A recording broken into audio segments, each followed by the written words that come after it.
الله فلا مضل له ومن يضلل فلا هادي له. أشهد أن لا إله إلا الله وحده لا شريك له، وأشهد أن محمدا عبده ورسوله.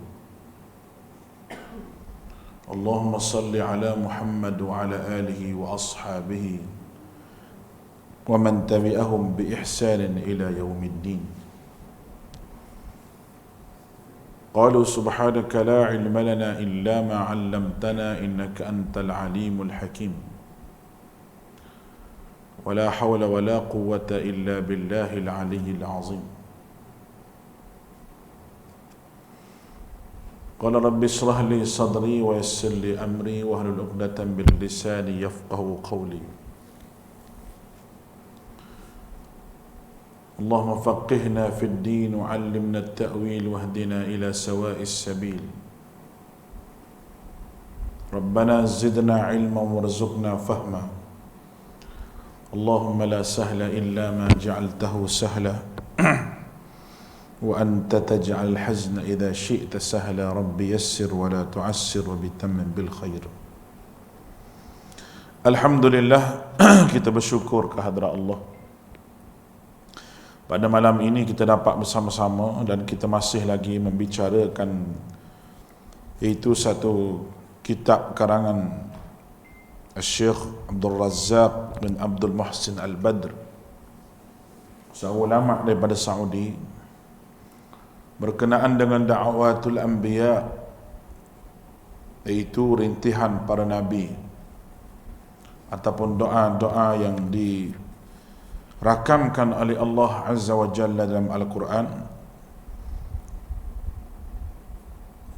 2 minggu yang lepas kita membicarakan doa Nabi Adam alaihissalam dan bagaimana cerita Nabi Adam alaihissalam kita telah cerita pada muka surat 32, 33. Bagaimana Nabi Adam alaihissalam,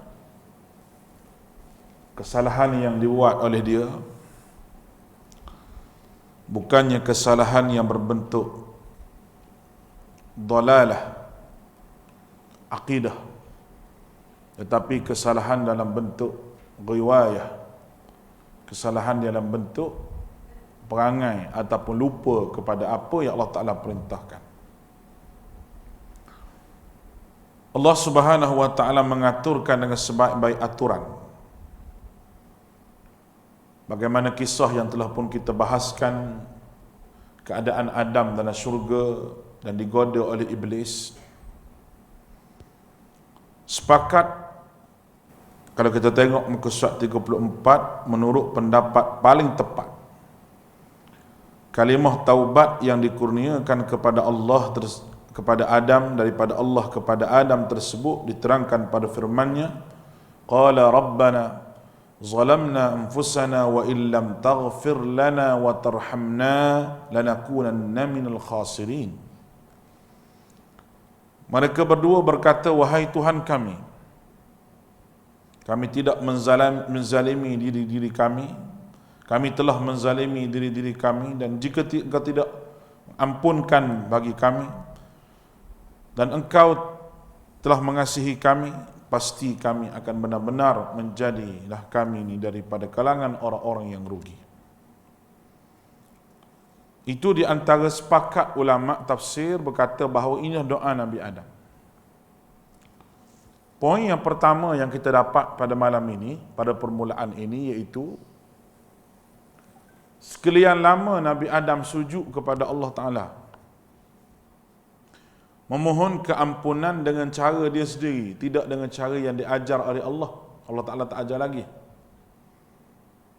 Sehinggalah fatalaqqa Adamu min rabbihi kalimat, sehingga Allah Ta'ala ajar kepada dia beberapa kalimat, iaitu Allah Ta'ala ajar kepadanya kalimah-kalimah yang berbentuk taubat kepada Allah.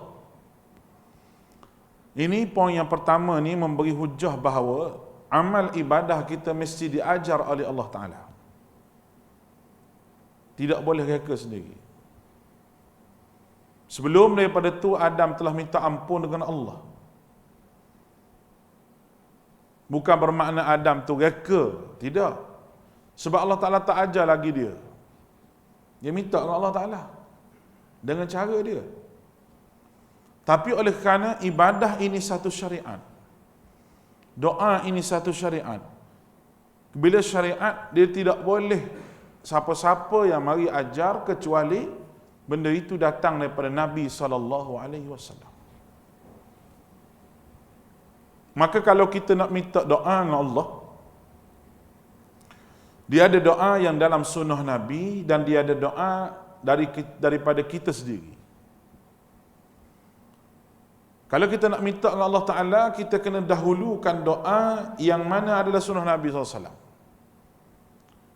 Belakang daripada doa kita tu, barulah kita minta apa yang kita hajatkan kepada Allah Ta'ala. Kita hajat apa dengan Allah?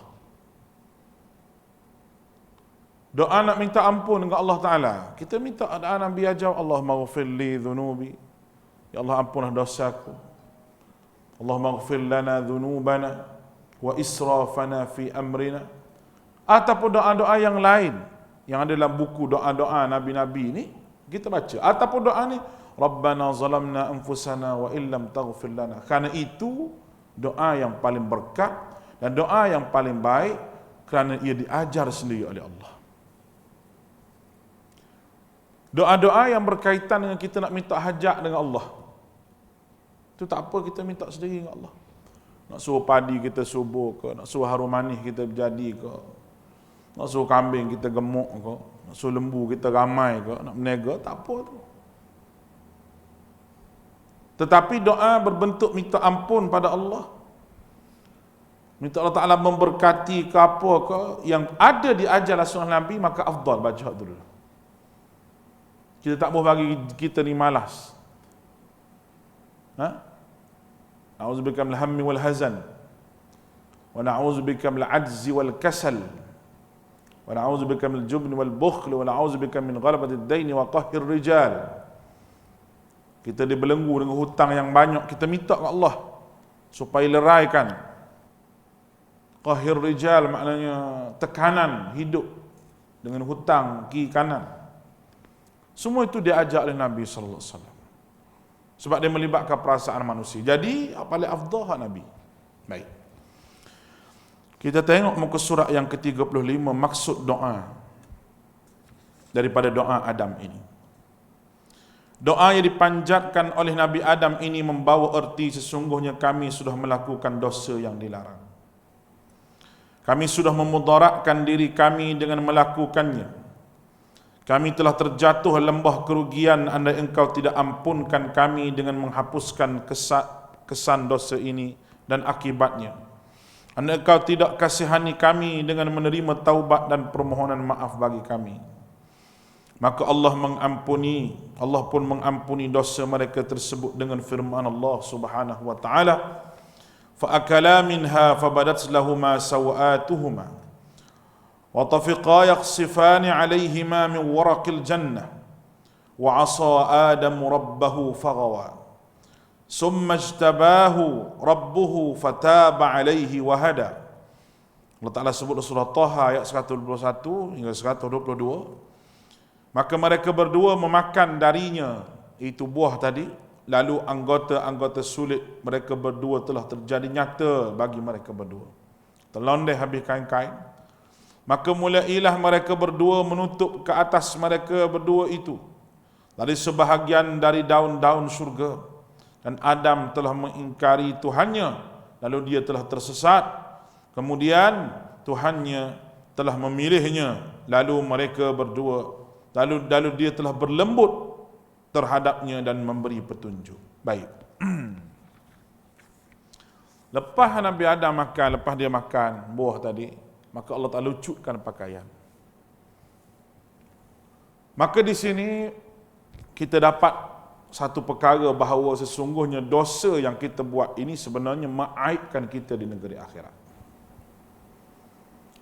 Tu yang Allah Ta'ala suruh bertaubat tu. Apa dia janji kepada taubat itu, Allah Ta'ala telah sebut ayyukaffir anhum sayyi'at. Allah Ta'ala hapuskan. Yukaffir maknanya hapuskan, sayyi'at segala kejahatan, ataupun dosa yang telah pun kita buat. Selain daripada itu, bila tak ada dosa, dosa ni adalah penghalang untuk masuk syurga. Orang yang berdosa tak boleh masuk syurga. Dia kena bersih daripada dosa ni. Bila yukaffir anhum sayyiat, dihapuskan dosa, wa yudkhilkum jannat, dan wa yudkhilakum jannat, dan memasukkan kita dalam syurga. Boleh masuk syurga tu sebab apa? Sebab dosa ni terhapus. Dan Nabi Adam alaihissalam, dia buat dosa ni, Allah Ta'ala londehkan dia, tanda isyarat bahawa dosa ni mengaibkan. Dia pun ambil lah daun-daun yang besar di syurga itu, tutup body dia daripada terlihat perkara-perkara itu sepatut dilihat. Ini sifat semula jadi manusia ni, malu ada. Hadap bejat, hadap apa ni yang kita panggil hadap berbogel tengah jalan tu bukan manusia tu. Tu bukan manusia, tu menatai lain tu orang panggil tu. Kita jangan ikut barat. Barat dia ada pak cik hari bogel sedunia. Satu hari setahun tu dia ada hari bogel. Pak cik, hari tu pakak beli tiket lah pergi tengok.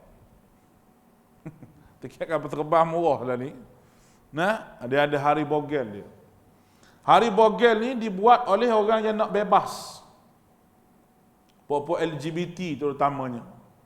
Dia buat hari ni, hari bogel. Dia berjalan kat tengah jalan tu bogel gitu. Bogel gitu. Sebab nak bebas. Di Afrika Selatan, dia ada satu pantai, dia panggil pantai sama rata lelaki dan perempuan. Maknanya, kalau lelaki tak pakai baju, pakai underwear saja, seluar dalam saja je, perempuan pun nak tak pakai baju juga, sebab nak sama dengan lelaki. Ada pantai tu. Tapi saya tak pergi lah. Walaupun saya dah pergi ke Cape Town tu, di Afrika tu saya pergi dah. Tapi saya tak pergi lah. Pantai tu cuma budak kita tu bagi tahu lah. Ada pantai begitu. Itu makna nak bebas. Bila manusia nak bebas,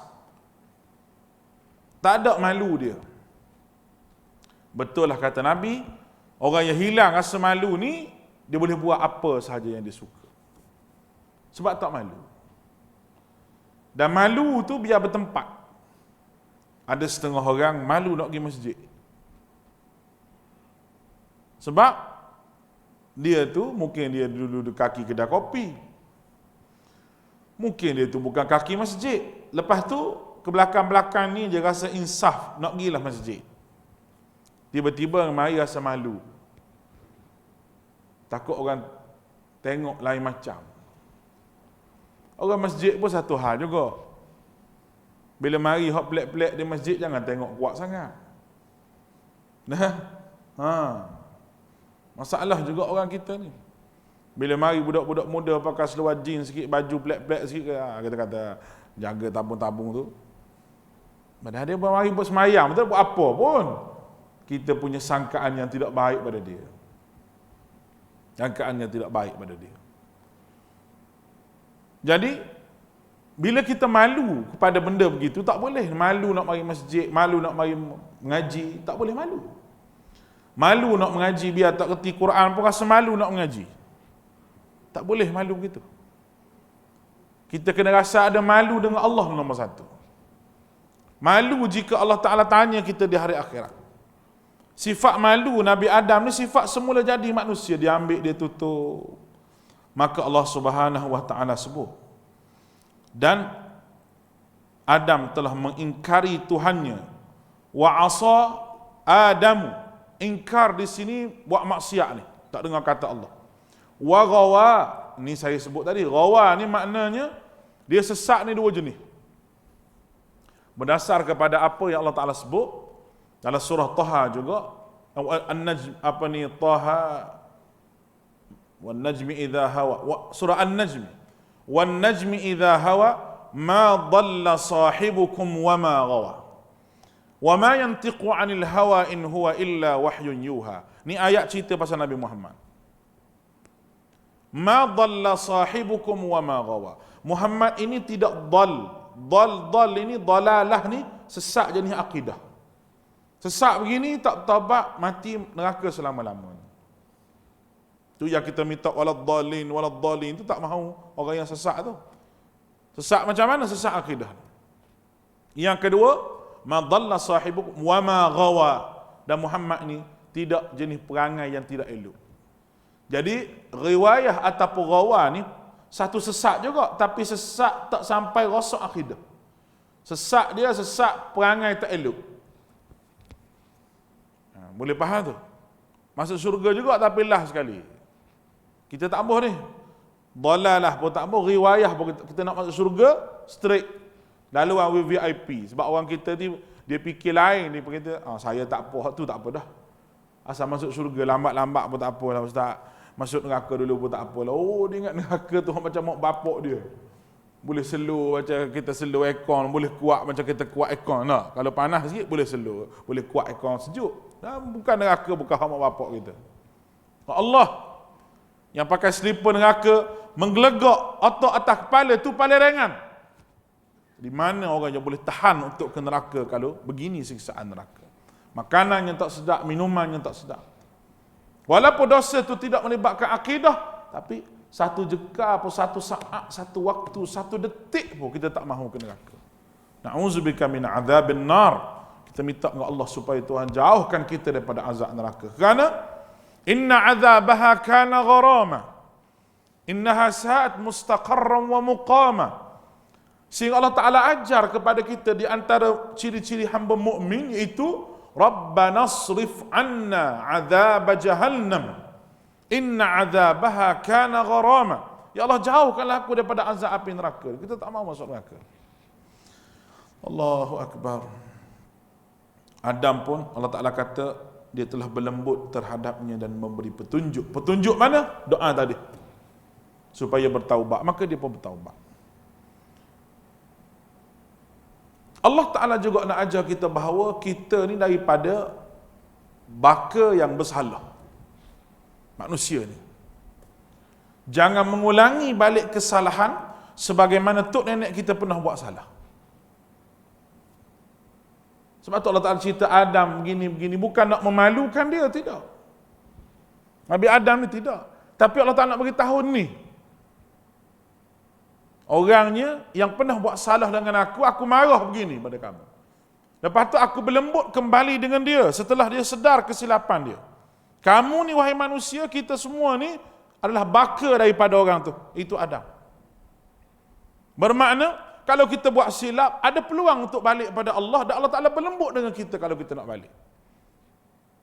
Allah Ta'ala, ghafiriz zambi wa qabilit taub, syadidil iqab, dzit tauli la ilaha illahu. Ghafirudz dzamb, Allah Taala ampun dosa kita. Wa qabilit taub, dan Allah Taala terima kita punya taubat. Syadidil iqab, tapi ingat, dalam dia lembut pun azab dia berat. Azab kepada siapa yang tak mau bertaubat dengan Allah Taala. Dalam Quran Allah Taala fokuskan ya bani Adam, ya bani Adam, kita dengar. Wahai anak Adam, wahai anak Adam, wahai anak Adam. Kenapa kita disebut sebagai wahai anak Adam? Supaya kita ingat balik kepada peristiwa tok wan kita Nabi Adam tu, yang pernah buat kesilapan, yang sedar kesilapan dia, kemudian Allah Ta'ala memaaf dan mengampunkan dia. Sabda Nabi SAW, kullu bani Adam khata'. Setiap anak Adam ini khata', ada silap dia. Dan sebaik-baik kesilapan itu bertaubat dengan Allah. Allahu Akbar, luahnya rahmat Allah Ta'ala ni. Baik. Berkenaan dengan taubat, muka surat 36. Tujuan sedutan kisah ini dipaparkan di dalam Al-Quran adalah bagi mengajar anak cucu Nabi Adam untuk melakukan apa tatkala sudah terjerumus dalam dosa dan kesilapan. Bagaimana mahu kembali bertaubat kepada Allah. Ibnu Jarir rahimahullah menyebut kisah yang Allah khabarkan berkenaan kalimah taubat yang diilhamkan kepada Adam adalah sebagai pengenalan kepada sekalian pembaca Al-Quran tentang bagaimana mahu bertaubat daripada dosa. Usaha manusia untuk melepaskan diri daripada dosa merupakan gambaran bagaimana bapa mereka Adam membebaskan diri daripada kesilapan baginda. Ibnu Kathir berkata, ungkapan ini merupakan pengakuan salah, kembali bertaubat, menunduk dan menghinakan diri, serta menyatakan kebergantungan kita kepada Allah tatkala sedang tersepit. Ia merupakan tips rahsia yang jika seorang manusia melakukannya, pasti kesudahannya adalah kebaikan untuknya di dunia dan di akhirat. Walaupun begitu, kesilapan adalah perkara yang manusia tidak boleh lari daripadanya. Setiap anak Adam itu kerap sekali melakukan kesilapan. Namun betapa hebatnya manusia yang bersegera menyelamatkan diri daripada lautan dosa, lalu melepaskan dirinya daripada gari kesilapan, sebagaimana dilakukan oleh bapanya Adam. Baik. Bagaimana yang kita sebut tadi, tujuan kisah ini nak ajar anak cucu tatkala terjerumus dalam dosa nak buat macam mana. Sebab apa kata Ibnu Jarir? Sebab yang pertama sekali, bagaimana Allah Ta'ala ciptakan Adam itu buat dosa dan bagaimana cara dia bertaubat. Daripada situlah nak beritahu pada kita bahawa orang yang terbaik selepas melakukan kesilapan itu orang yang bertaubat pada Allah. Nak bertaubat macam mana? Allah Ta'ala ajar macam mana cara nak bertaubat. Kerana ungkapan diungkapkan oleh Adam ini adalah pengakuan salah, kembali bertaubat, menunduk dan menghinakan diri dalam keadaan kita tersempit dengan masalah. Kita kena ingat bahawa kesempitan hidup ini antara puncanya kesilapan yang kita lakukan. Kerana Allah Ta'ala telah sebut, وَمَنْ أَعْرَضْ عَنْ ذِكْرِي فَإِنَّ لَهُ مَعِيشَةً ضَنْكًا. Mana-mana orang yang berpaling daripada ingatan Allah, kata Allah, aku jadikan hidup di atas muka dia sempit kehidupan dia. Dunia luah, tapi hati serabut. Hati serabut. Nabi ni tak serabut ke? Nabi pun serabut juga. Hidup ni. Tapi Nabi bila serabut banyak dosa ke? Dah. Nabi serabut, Nabi aturkan kehidupan dia supaya jadi tenang. Sahabat yang hatinya gelisah, mari jumpa Nabi SAW. Macam mana Rasulullah nak tenang hati ni? Dalam Quran ada sebut, ala bi zikrillahi tatma'innu bihil qulub. Dengan berzikir pada Allah, hati jadi tenang. Taubat ni juga salah satu daripada ingat pada Allah. Lepas daripada manusia buat dosa, dosa ni tidak senang. Hidup tak tenang dosa. Hidup dengan stres, hidup dengan serabut. Tapi apabila kita bertaubat pada Allah Subhanahu wa taala dan kebergantungan diri kita dengan Allah Taala itu lebih, alhamdulillah, Allah Taala buka jalan kepada kita. Tu yang Allah Taala sebut, walladzina jahadu fina lanahdiyannahum subulana. Walladzina jahadu fina, mereka yang sanggup berjihad di jalan aku. Berjihad ni bukan angkat pedang, bukan angkat senjata, angkat M16 tembok orang macam Syria, macam Yaman ke mana ke, tidak. Berjihad dengan nafsu kita sendiri. Pagi-pagi ni kita berjihad dengan nafsu kita sendiri. Nak lena tidur ke nak bangun maya jemaah. Nah, pagi-pagi nak tengok TV ke, nak tengok handset ke nak tengok Quran dulu pagi-pagi. Pagi-pagi nak berzikir ke Nabi dulu ke, nak berzikir hak Nabi ajak dulu ke, ataupun pagi-pagi ni duk sibuk hal orang dah. Itu kita berlawan dengan nafsu kita sendiri. Itu juga jihad. Itu juga jihad. Tengok bagaimana Adam, dia berjihad dengan kemahuan dia. Tapi ternyata iblis pandai menggoda. Masya Allah, sungguh Tuhan bagi ke iblis ni lah. Tuhan bagi ke dia. Tuhan bagi dia umur panjang. Nak hidup sampai, mula-mula dia nak hidup sampai ila yaumi yub'atsun. Sampai hari kebangkitan. Hari kiamat nak hidup. Nak hidup dia tu.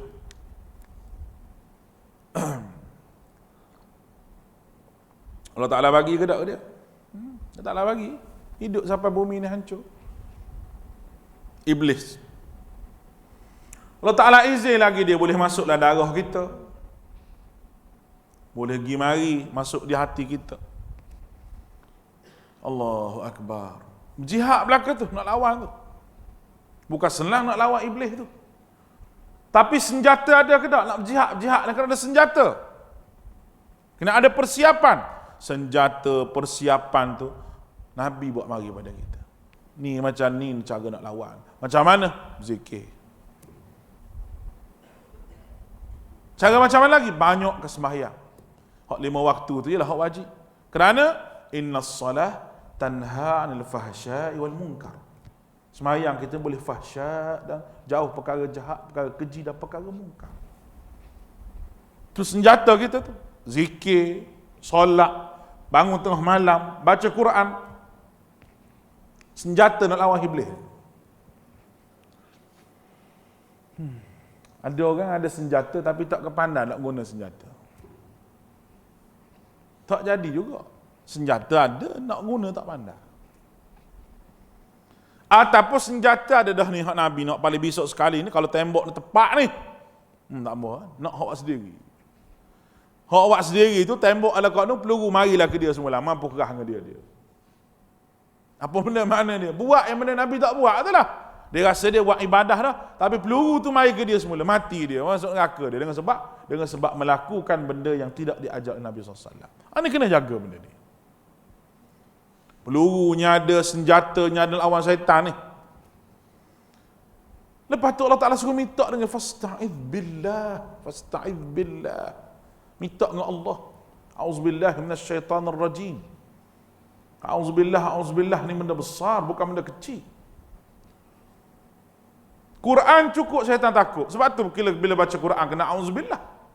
Dan Al-Quran fasta'idh billah kena a'udzubillah sebab apa? Sebab dia takut Quran. Dia takut kalau orang faham Quran. Dia takut kalau orang baca Quran. Dia takut kalau orang reti Quran. Reti Quran, reti hadis Nabi. Reti Quran, reti hak Nabi. Sebab ini sumber dia. Oh, dia takut. Bila dia takut tu dia buat bagi kita malah nak baca Quran. Dia buat bagi kita malah nak mengaji Quran. Bila punca tu hilang maka kita jadi sama ada dhalalah, sesat jenis akidah ataupun riwayah, sesat jenis perangai yang tak elok. Akhirnya apa jadi? Akhirnya orang tersebut tidak dirahmati. Hidup lama pun tidak diberkati Allah Ta'ala. Jadi Adam ni dalam ungkapan taubat dia tu Allah Ta'ala letak segala-galanya. Mengaku silap, kembali bertaubat, tunduk dan menghinakan diri. Dia kata walau begitu manusia tak lari daripada kesilapan. Muka surat 37 tu, perenggan yang kedua tu. Walaupun begitu kesilapanlah perkara yang manusia tak boleh lari daripadanya. Macam saya sebut tadi, kita boleh lari daripada silap. Semua kita ada silap. Silap ni semua ada. Sama ada kesilapan berfikir ke bertindak ke, ada. Tapi ada silap yang boleh pahala. Iaitu silap berijtihad dalam satu perkara.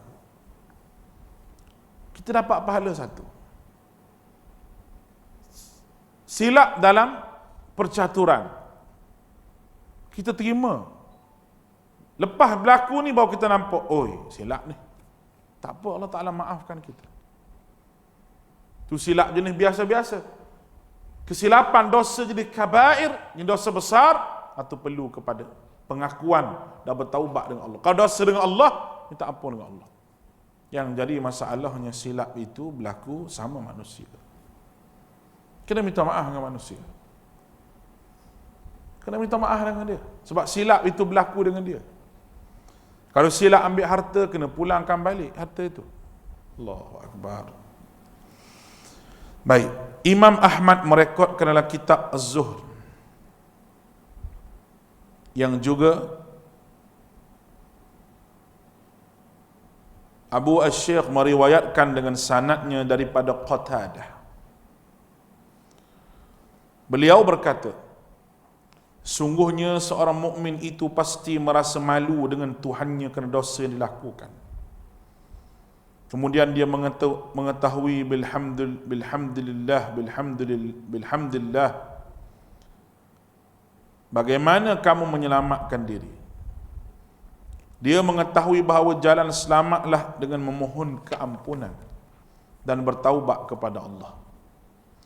Janganlah seorang itu merasa segan untuk bertaubat. Kerana kerana jika tidak kena taubat, tiada seorang hamba pun, hamba Allah, tiada seorang pun hamba Allah yang terselamat. Dengan taubat inilah Allah mendapati bapa kalian Adam merupakan teladan yang baik jika terjatuh ke kancah dosa. Kerugian paling besar adalah apabila seorang hamba itu tidak menjadikan bapanya Adam sebagai pedoman hidupnya, bahkan menjadikan musuhnya dan musuh bapanya Iblis itu sebagai panduan.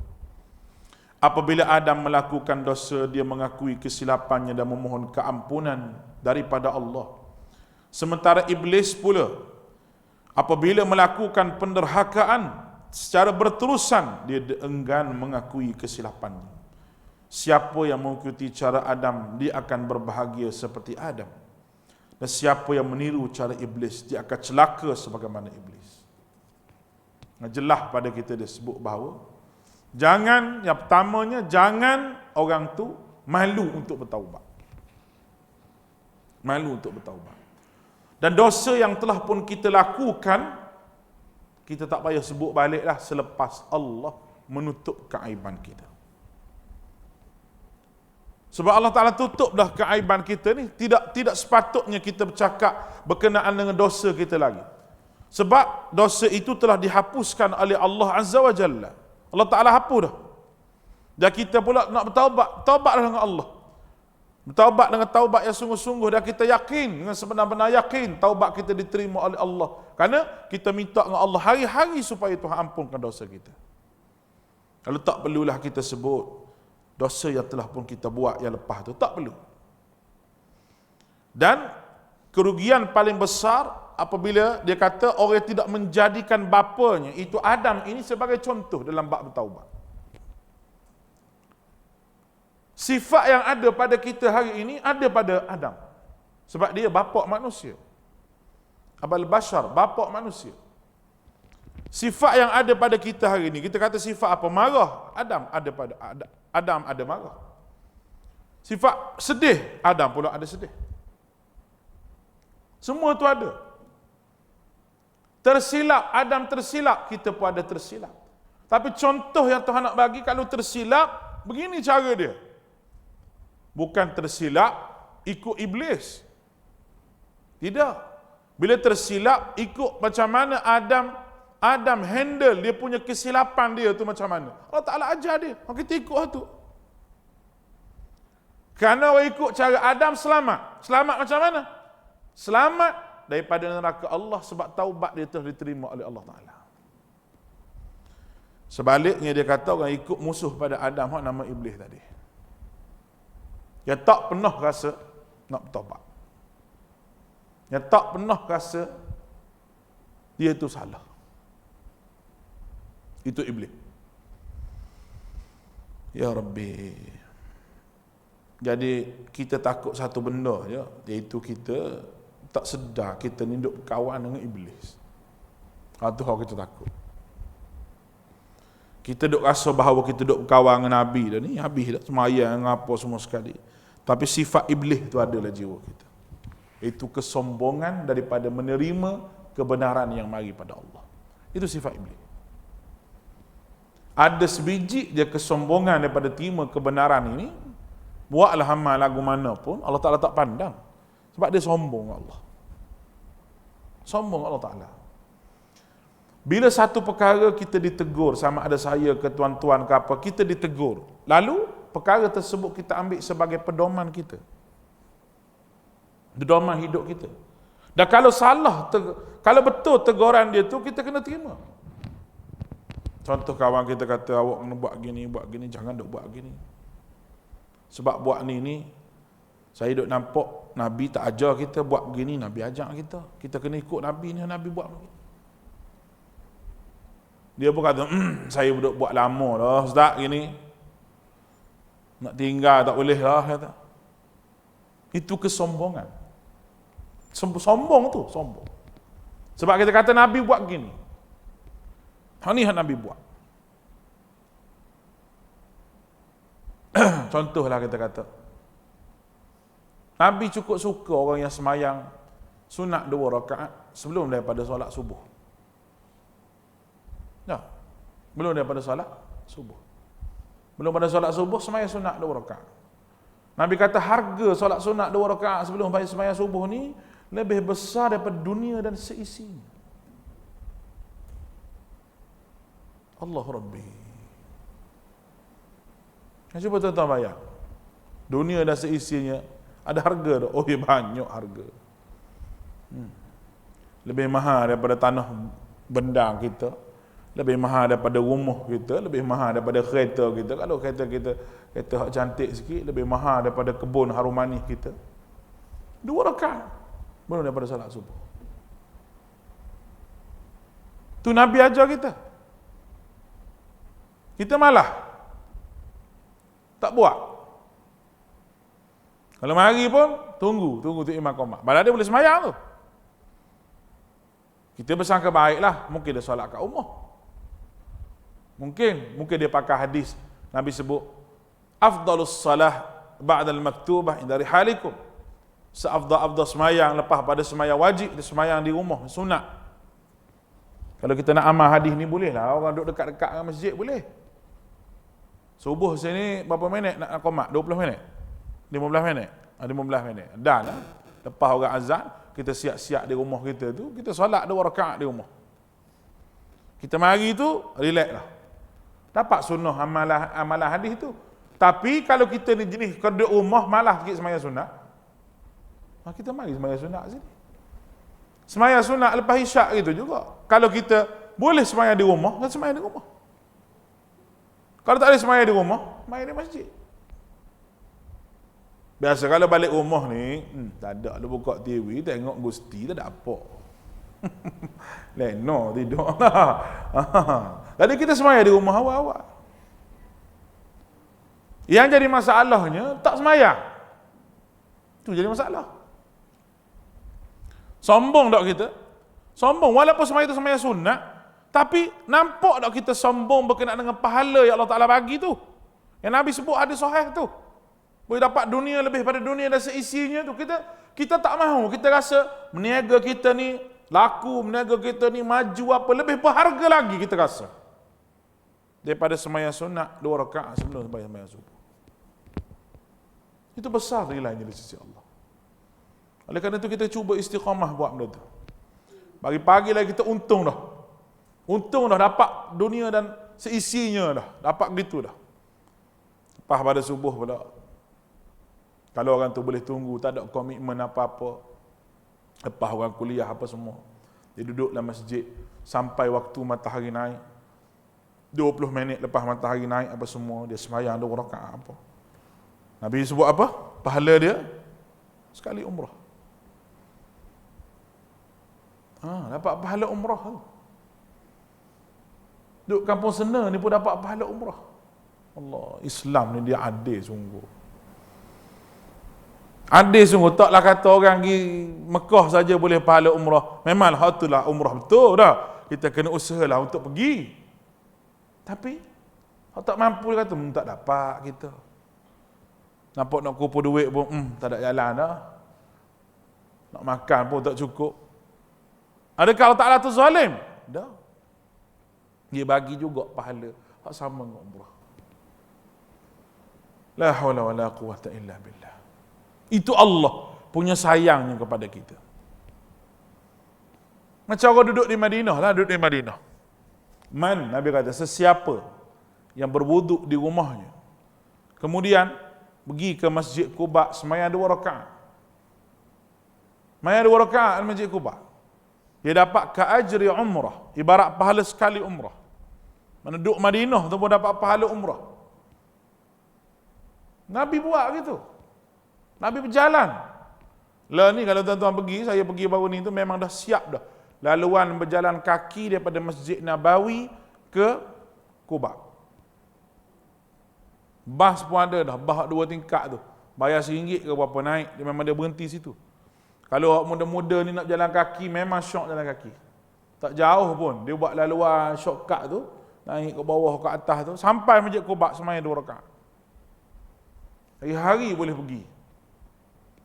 Nah, ni orang pergi Madinah cari ustaz makan kambing mana? Nak mata darah dulu. Semayang malah. Waktu saya marah apa jemaah gitu. Kambing mu tanya nak mata darah di mana? Nah, cubalah mu tanya pahala apa ustaz banyak-banyak di Madinah, pahala tak mau, shopping banyak berlambak-lambak. Manusia ni tak pernah insaf. Duduk di Madinah pun duduk di Mekah peperangan tak ubah-ubah lagi. Sebab dia tak tinggal Malaysia perangan dia tu. Setan hadut sekali dengan dia tu, dia tak tinggal di Malaysia, dia bawa sampai ke Mekah, capung setan Abu Jahal pula. Lagi kuat lah. Hak ni kopra, hak ni brigade general, nu habis lecing. Tergolek dengan dia. Lepas tu bunyi nak shopping je, laju kaki. Bila bunyi nak pergi masjid je, berat kaki, sakit kepala, sakit hidung, sakit mulut, ada belakang. Nak pergi makan, nak pergi shopping, cepat. Semua ada perangai begitu ada. Saya pengalaman bawa orang pergi Mekah ni, ada hak perangai gitu.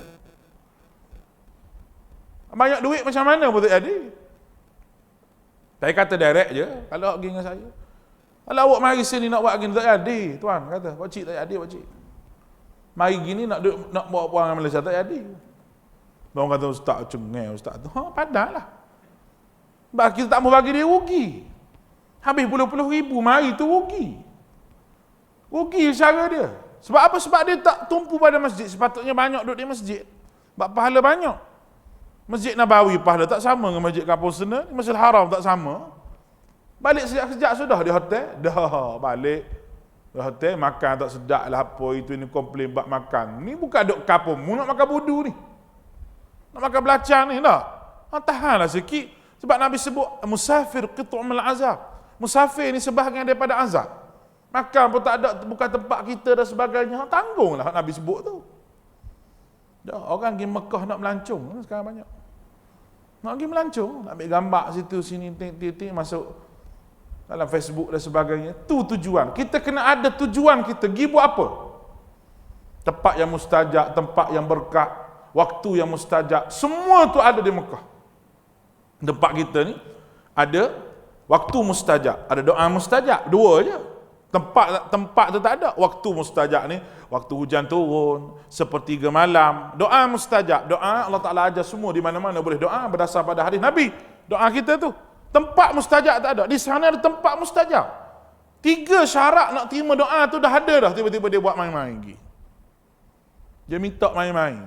Tawaf sunat tak banyak. Sekarang ni tawaf sunat tak boleh di bawah tu, kena pakai ihram. Kita kata tak apalah, naik skuter.